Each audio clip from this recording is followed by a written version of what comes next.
সুপ্রভাত বন্ধুরা, আশা করব তোমরা সকলে খুব ভালো আছো। আমিও কিন্তু বেশ ভালো আছি। আজকে হচ্ছে মঙ্গলবার আর এখন ঘড়িতে বাজে হচ্ছে 9:50। আজকে আমি আবারও একটা নতুন ব্লগ নিয়ে হাজির হয়ে গেছি। তোমাদের সকলকে আমার এই নতুন ব্লগে জানাচ্ছি অনেক অনেক স্বাগত। তো চলো সঙ্গে থাকো, আশা করি পরবর্তী যে কাজগুলো দেখাবো সেগুলো তোমাদের ভালো লাগবে।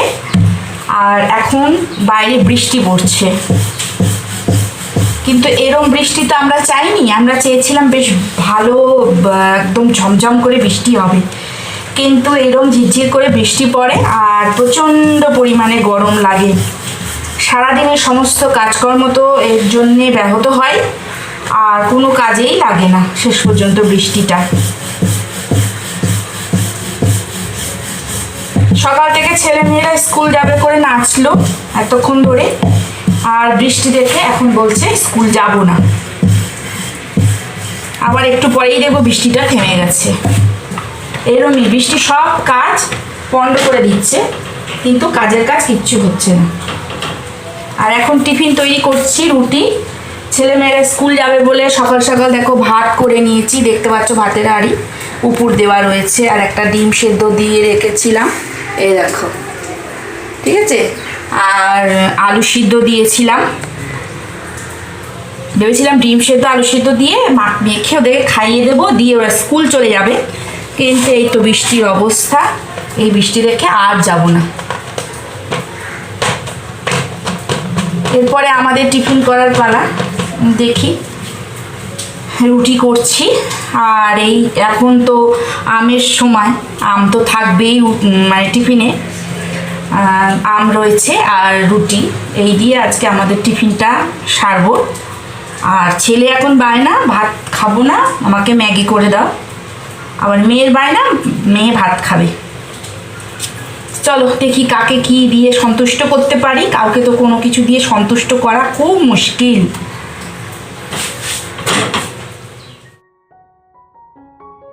ছোটোবেলায় যখন আমরা স্কুলে যেতাম বা পরীক্ষা দিতে যেতাম, তখন আমার মা ঠিক এরকমভাবেই আমাদেরকে, মানে আমাকে আর আমার দাদাকে, দুই ভাই বোনকে না, ঠিক এরকমভাবে গরম ভাত, তার সাথে আলু সিদ্ধ ঘি দিয়ে মেখে দিত। আর সেটা যদি মায়ের হাতের মাখা হয় তাহলে তো আর কোনো কথাই নেই, ডিম সেদ্ধরও দরকার পড়তো না। আমাদের এই দিয়েই কিন্তু এক পেট ভাত খেয়ে আমরা স্কুলে চলে যেতাম দুই ভাই বোন। আমার মেয়েও কিন্তু এই ভাত খেতে খুব ভালোবাসে, তাই মেয়েকে দেখো সকাল সকাল স্কুল আছে, সেই জন্য গরম গরম ভাত, আলু সিদ্ধ ঘি দিয়ে মেখে দিয়েছি, আর সাথে একটা ডিম সিদ্ধ দিয়েছি। এই দিয়ে ওকে খেতে দেবো এখন। ও তো দেখেই খুব খুশি, লাফাচ্ছিল আনন্দে। তো ওকে দিয়ে দিলাম খাবার, ও স্কুলে যাবে। এরকম ছোটোবেলায় দিদুন মেখে দিত আর আমরা ওইরকমভাবে খেতাম, কি ঘি দিয়ে আলু সিদ্ধ দিয়ে। ঘি দিয়েছে মধ্যে, এই জন্য ঘিয়ের গন্ধ আসছে। যদি রোজ খেতাম এরকম।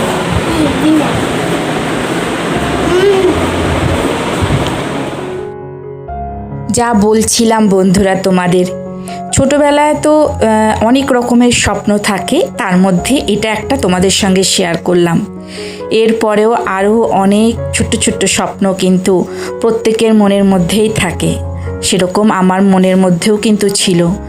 আমি চেয়েছিলাম বড় হব, মানুষের মতন মানুষ হব, নিজের পায়ে দাঁড়াবো। যারা আমাকে এত বড় করেছে, মানে আমার মা, আমার বাবা, তাদের জন্য কিছু করব। সেসব স্বপ্নগুলো সত্যি বাস্তবে আমি সম্পূর্ণ করতে পারিনি। কি বলবো, বিয়ে থা হয়ে গেল, শ্বশুরবাড়ি চলে আসলাম, এখানে এসে থেকে এদেরকে নিয়েই আমার সব কিছু।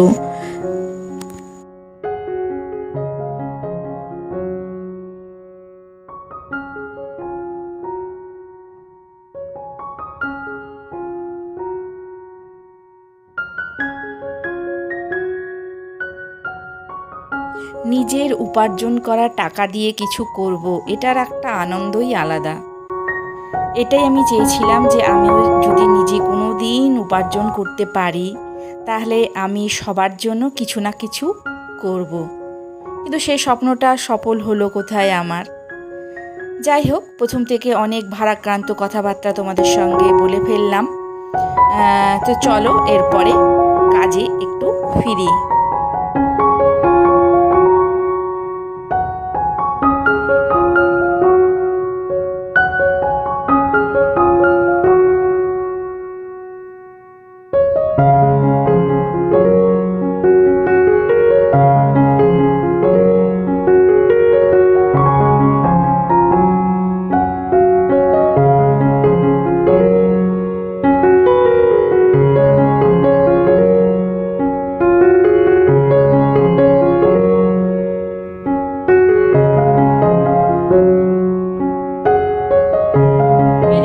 মোটামুটি দেখলেই আমি গুছিয়ে নিয়েছি। আর এদিকে গোছাতে গোছাতে আবার আমি রান্নাঘরে দিকে এসে গেছি। তো এখানে দেখো, আজকে বোয়াল মাছ তোমাদের দাদা আগের দিন নিয়ে এসেছিল। সেই বোয়াল মাছ কিছুটা ছিল, সেই বোয়াল মাছকে এখন তেল আর হলুদ লবণ দিয়ে মাখিয়ে রেখে নিয়েছি। এটা এখন ভাজতে গেলে আমার জীবন বেরোবে, ওই চাপাচুপি দিয়ে ভাজতে হবে। আর এদিকে কড়াইয়ের মধ্যে দেখো তরকারি বসিয়েছিলাম, পটল আলুর তরকারি। দেখি কতদূর কী হলো।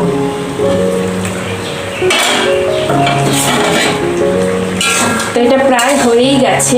এর মধ্যে এখন একটুখানি মিষ্টি দেবো আর একটুখানি গরম মশলা দেবো, দিলে তরকারিটা কমপ্লিট।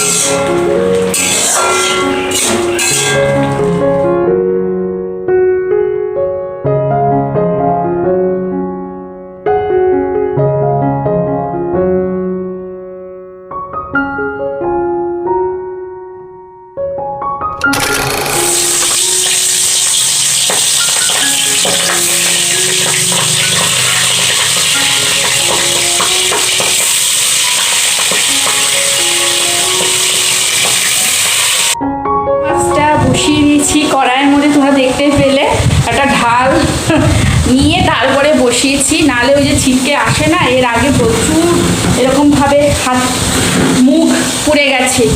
আমার বোয়াল মাছটা ভাজতে ভীষণ মানে ভয় লাগে। বোয়াল মাছ বলো, পাবদা মাছ বলো, ট্যাংরা মাছ বলো, মানে যেগুলো চামড়া মানে মোটা আর আঁশ থাকে না, এই সমস্ত মাছগুলো না ভীষণভাবে ফাটে। ওগুলো ভাজতে ভীষণই ভয় লাগে। যাই হোক, ওটা এখন ঢাল হাতে নিয়ে কোনো রকমে চাপা দিয়ে ওটাকে ভাজতে দিয়ে এই একটুখানি পাখার তলায় বসলাম। এত পরিমাণে গরম লাগছে না, মানে মানে বলতে পারছি না যে কী পরিমাণে যে গরম। বাইরে বৃষ্টি সেরকমভাবে পড়ছে না, সারাদিনই বৃষ্টি পড়ে যাচ্ছে ঝিরঝির ঝিরঝির করে। এরকম বৃষ্টি পড়লে মানে প্রচণ্ড পরিমাণে গরম, মানে আগে যেরকম গরম ছিল তার থেকে বেশি গরম, ব্যবসা গরম আর কি। তো কিরে, প্রচণ্ড গরম লাগছে, কিচ্ছু ভালো লাগছে না। ছেলে মেয়ে দুজনেই কেউই স্কুলে যায়নি, ঘরেই রয়েছে। ভেবেছিলাম মেয়েটাকে জোর করে পাঠাবো, কিন্তু পাঠাতে পারলাম না। যাই হোক, রান্না মোটামুটি ভাত তো অনেক আগেই করে ফেলেছি। আসলে মেয়ে আর ছেলে দুজনেই স্কুলে যাবে বলে ভাতটা আগেই হয়ে গেছে। আর এখন পটল আলুর তরকারি করলাম, ডাল আর এই বোয়াল মাছের ঝালটা করবো, করলেই হয়ে যায়। আর কিচ্ছু করবো না, কিচ্ছু করতে ইচ্ছা করছে না। মানে কী বলতো, গরম লাগছে, তার সাথে মনে হচ্ছে হাঁপিয়ে যাচ্ছি, এত কষ্ট হচ্ছে গরমে। তো যখন বৃষ্টি ছিল না, মানে পুরো রোদ ছিল, তখন কিন্তু এরকম লাগছিল না। এখন আবার বৃষ্টি পড়ছে ঝিরঝির করে, এতে যেন এইরকম ধরনের কষ্টটা হচ্ছে। যাই হোক, চলো আগে কাজগুলো সারি, সঙ্গে থাকো।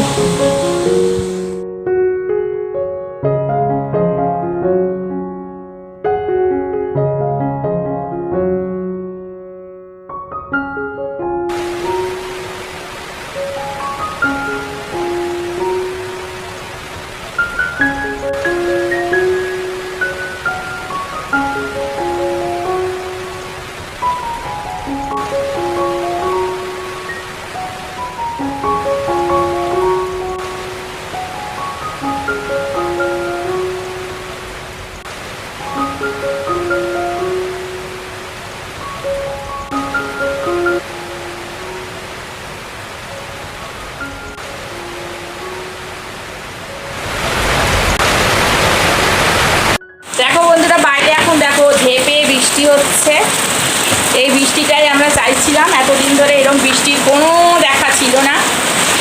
আজকে এই এখন আবার শুরু হয়েছে, মাঝখানে পুরো বন্ধ হয়ে গেছিলো, হালকা হালকা রোদ মতো উঠেছিল, আবার মেঘ করে এখন ঝেপে বৃষ্টি হচ্ছে। এই দেখো, আর আওয়াজও নিশ্চয়ই তোমরা শুনতে পাচ্ছ, খুব জোরে বৃষ্টি হচ্ছে। এরমই বৃষ্টি হওয়ার দরকার। চলো, সবার চান টান হয়ে গেছে, আমার এখনো চান হয়নি, আমি চান করতে যাব, চান করবো, পুজো দেবো। মেঘও বোধহয় ডাকছে একটু একটু করে।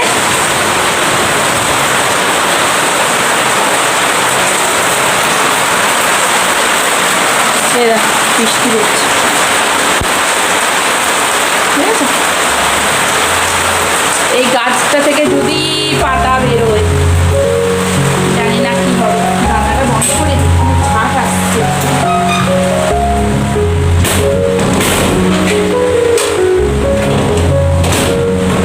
জানলাটা বন্ধ করে দিলাম, জলের ছাট আসছে, এবার যাই চান করতে।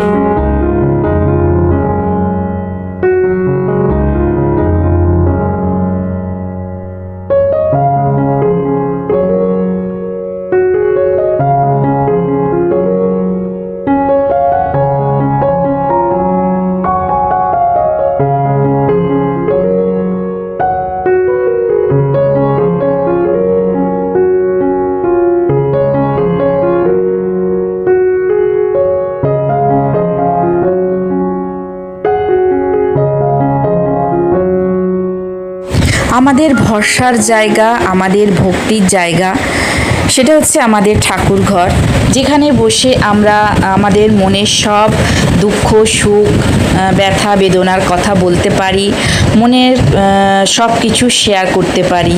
যাই হোক, আমার ভগবানকে পুজো দেওয়া কমপ্লিট হয়ে গেছে, আর বাইরে এখনও দেখো অঝরে কিন্তু বৃষ্টি পড়েই চলেছে। আজকে সারাটা দিন কিন্তু এইভাবেই কাটছে।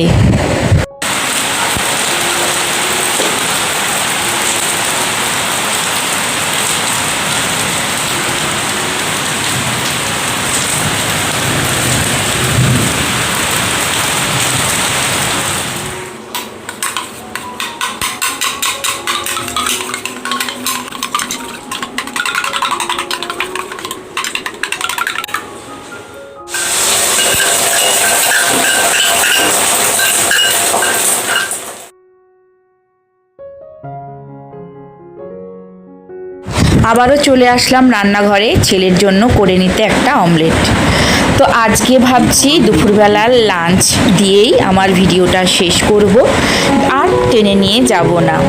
বৃষ্টির দিন, বুঝতেই পারছো, একটা যেন মনের মধ্যে আনন্দ কাজ করছে, ভালো লাগা কাজ করছে। অনেক দিন পর এলো তো, আসবো আসবো করে আসছিল না, যে এতদিন পরে আসলো, সেটাকে একটু আনন্দ সহকারে গ্রহণ করি। তাহলে আজকে চলি, কালকে আসছি।